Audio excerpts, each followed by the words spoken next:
అందుకే శివుని ఉద్దేశించి మాసమంతా నక్తవ్రతములు చేయడం కనబడుతుంటుంది.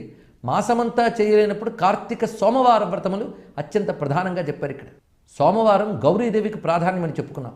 గౌరీదేవి ఎప్పుడైనా సరే శివునితో కలిసి పూజింపబడుతుంది. అందుకే భవానీం భవపత్నీం నమోస్తుతే అని భాగవతం చెప్తోంది. ఇక్కడ భవపత్నీం శివునితో ఉన్న పార్వతీదేవిని ఆరాధన చేయాలి. అందుకే శివపార్వతుల్ని సోమవారం ఆరాధన చేయాలి. ఎవరైతే సోమవార వ్రతముల యందు నక్తము చేసి శివారాధన చేసి ఆ రాత్రి శివునికి నివేదించిన ఆహారాన్ని స్వీకరిస్తారో వారికి మానసికమైన అశాంతులు తొలగి అరిష్టాలు తొలగి శాంతిగా ఉంటారని చెప్తున్నారు. అదేవిధంగా కార్తీక మాసంలో తులసి ఆరాధన అత్యంత ప్రధానం. ఎందుకంటే తులసి బృందా, అందుకు తులసీవనానికే బృందావనం అని పేరు. అందుకు బృందావనానికి వెళ్ళలేనప్పుడు తులసివనంలో ఆరాధించుకోవాలి నారాయణుని. అందుకే తులసి చెట్టు దగ్గర దీపం పెట్టినప్పటికి కూడా కార్తీక మాసం అత్యంత ఫలితాన్ని ఇస్తున్నది. అదేవిధంగా ధాత్రి వృక్ష ఆరాధన ఇది